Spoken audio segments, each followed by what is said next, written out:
او خزه بس باقی خپل روزګار جاری ساتم. زه به دا ویم چې بس دا ما خوب لیدو. مال زه ځان سره ګرځوم خو نه، هغې پسې به تلل غواړي. راځه راپسې شه به چې مال درکم. ګوره اشرفه ته کور کې نه وې نو ما ستا د ښځې نه مال وغوښتو.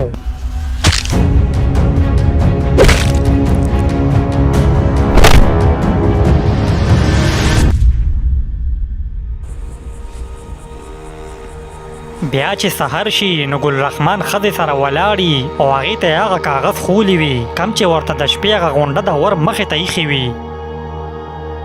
ګل رحمان اوس به څه کې؟ ما خو وی بس ځان به پې غلي کو خو هغې خو دې نه پرېږدي. د دې نه به اوس ځان څنګه خلاصې؟ د دې نه زما خلاصي نشته ښځې. ما ته دومره اندازه وشوه چې د دې خبر یو حل دی او هغه دا چې بس زه د هغې خبره ومنم. وایي چې کمې بلا نه نه خلاصېږي هغې له به غاړه ورکې. ګل رحمانه نو هغې به په تا څه قسمه کارونه کوي؟ دا خو ډېر ظالم خلک دی، هسې نه په ګډو وډو دې سر کي. چې زه په خپله سم یم نو هغې ما په خپلو لارو نشي راړولی. زه کو دې خلکو سره مقابله کوم نو اول به زه د هغې په سب کې ودرېږم. بس زه ورځم هسې نه هغې را باندې مخکې شي او دلته راپسې راشي. زه ورلم بس. ګل رحمان ته پته ولګي چې زه د دې خلکو نه خلاصېږم نه، بس دې لاړ شي د هغې ځای ته. چې دا به څه کېږي خدای خبر. ګل رحمان ته څه نقصان ونه رسوي، کني بیا به زما څه کېږي؟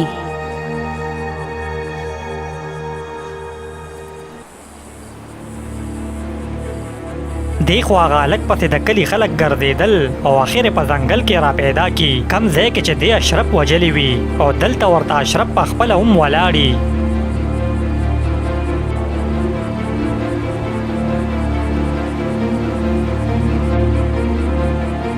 زما د سترګو د وړاندې دا دویم ځوان شو چې څوک یې وجني او د غل پته نه لګي دا اخر کوي څوک او په څه باندې دا هلکان وجني.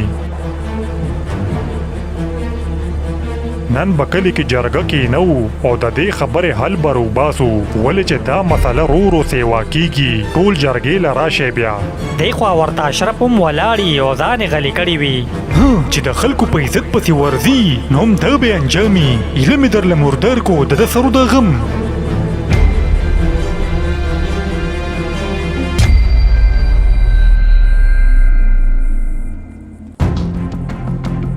بیا ګل رحمان راشي دغه غونډه ځای ته کم چې ده پسې لګېدلی وي او پرېږدي یې نه.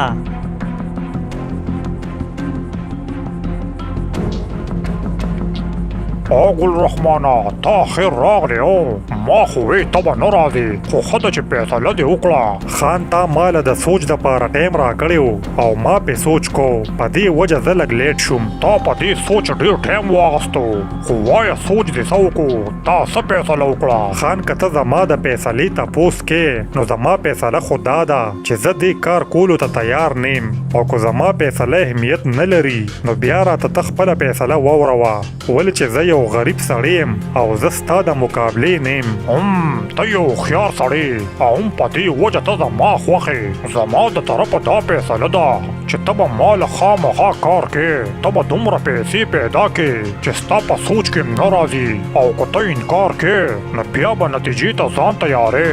ولې چې اوس تا زما تیره او هر څه ولیدل ته به اوس زما د ټیم حصه جوړېږي. پس ټیک ده خان چې ستا دا فیصله ده نو زه ستا د ټیم حصه جوړېدو ته تیار یم. وایه زما دپاره څه کار دی؟ زه به کوم څه. ستا کار ډېر اسان دی او هغه دا چې ته به یو کس له بیګ وړې هغه به تا سره رابطه وکړي او ځای به درته وښیي. ته لاړ شه او دا بیګ ورله ویسه. راوړه هلکه دا بیګ. د خان چمچه ولګي او ګل رحمان له یو بیګ راوړي. اوس په دې بیګ کې څه دا به مخکې پته لګي. ګل رحمان ولګي او هغه بیګ روچت کي او د هلته نه یې یوسي.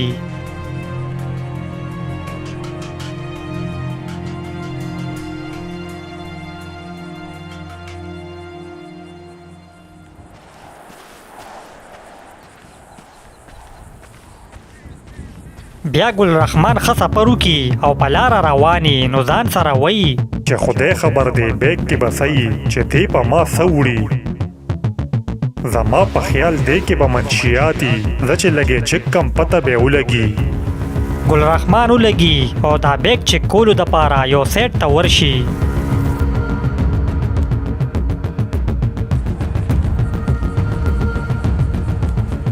دې د یو ونې خواله ورشي او هلته دې دا بیگ چک کی.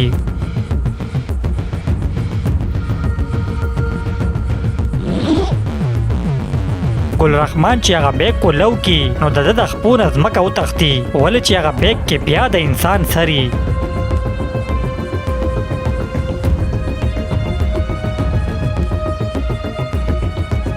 دا څه غضب دی، دا خو بیا د انسان سر دی، دی خو په ما د خلکو سرونه ګرځوي.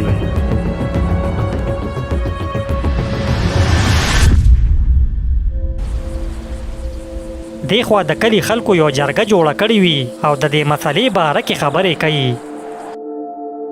تاسو ټولو ته پته ده چې زموږ د کلي ځوانان څوک وجني او دا مسله روز تر ورځه سیوا کیږي، د غل پته نه لګي او واردات کیږي. او کنه ماستر صاحب ډیر ځوانان پکې په نشو عمر اړېدلي دي، دا لکم نشایي وو. په کلي کې د منشیاتو دا کار هم سیوا شوی دی.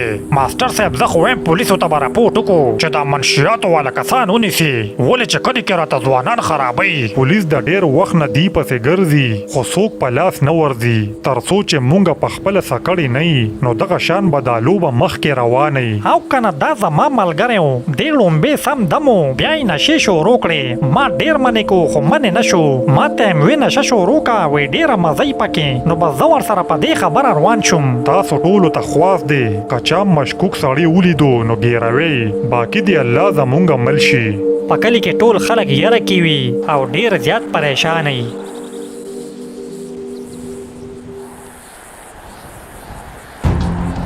دې خوا ګل رحمان هغه بیگ را خطا کړی وي او هغه ځای ته رورسي کم ځای کې چې ورته هغه کسان ولاړي او هم دې کسانو د دې مړي په سر دې غونډله پیسې ورکړې وي او دی پې دا مړې کړې وي. هلکه بیگ دې راورسو. او وروره بیگ مې درله راورسو، دا چک کې او بیا ماله اجازت راکې چې ځم. دا خو به مونږ چک کو، خو تا راته ووایه چې تا خو به نه چک کړی که نه. نه وروره ماته اجازت نشته چې زه بیگ چک کم، او که ماته اجازت میلوم شي نو زه دا بیگ چک کولو کې څه دلچسپي نه لرم. دا مشر چې د ګل رحمان دا خبره واوري نو ډېر متاثره شي، نو دی د ګل رحمان خواله ورشي.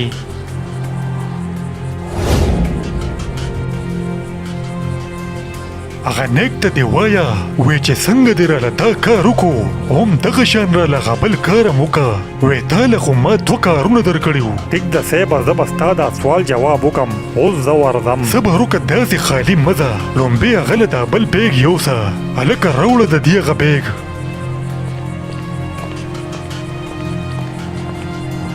ته خو ما دې نه مخکې نه وي لیدلې، ولې ته اوس نه وې راغلی څه؟ او صیبه زه اوس راغلیم، دا زما ړومبې کار دی، دې نه مخکې به ما میخې ساتلې. دی خبرې کوي چې دی کې هغه چمچه بیگ راوړي او ګل رحمان ته یې کیدي. اوس په دې بیگ کې څه دي دا به مخکې پته لګي. ګل رحمان هغه بیگ واخلي او د هغه ځای نه لاړ شي.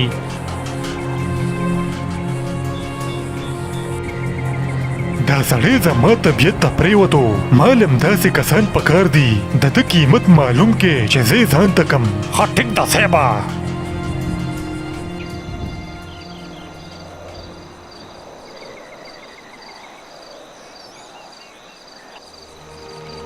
بیا چې ماښام شي نو اشرف کور کې ښځې سره ولاړي، نو دې ښځې ته وایي ښځې زه ځم کار له، زما د تلو ټیم دی، کیدای شي زه شپه بار وکم، نو ګورې ور ځان پسې کلک بند که. اشرف ته ما کور کې یوازې څنګه پرېږدې؟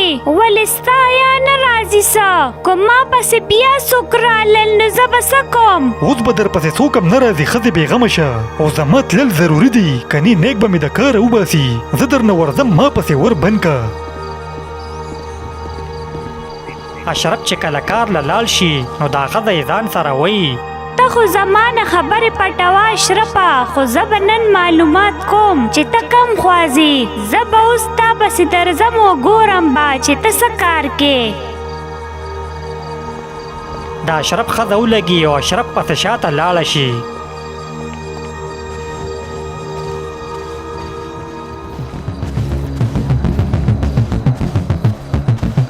بیا اشرف د هغه غونډه دیرې ته رورسي او هغه د ده په انتظار ولاړي، ولې چې هغه ته هم د هغه هلک د مرګ پته لګېدلې وي. سلام نیکه زه راغلم. وعلیکم سلام. اشرف ما ته پته لګېدلې ده چې کلي کې چالک مړ کړی دی، کم چې زما ډېر ښه کسټمر و. او نیکه زه خبر شویم، خو پته راته نشته چې پسه مړ دی او چا مړ کړی دی. کلي کې خو بله لانجې وي، اوس پته نشته چې په کومه لانجه کې چا مړ کو. معلومات یې وکړه چې دا هلک چا مړ کړی دی او ده سره د چا دښمني وه. زه به د دې هلک بدله اخلم، ولې چې دا خو زما ډېر ښه کسټمر و. او بله خبره مې دا کوله چې کلي کې د مال سپلایي سیوا کړه، شا به چې د کلي ټول هلکان په نشو راوړي، یو ځوان به م پرېږدي نه. ټیک ده نیکه بېغمه شه، د خیره ټول کلي به درله په نشو راړوم، بس ما له لږ شان ټایم راکه.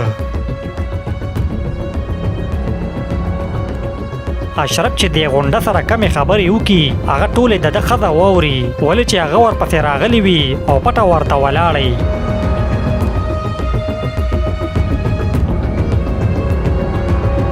ګرانو کتونکو، اوس به مخکې څه کیږي دا به ګورو بل اپیسوډ کې. هغې پورې موږ سره اوسئ. ډېره مننه.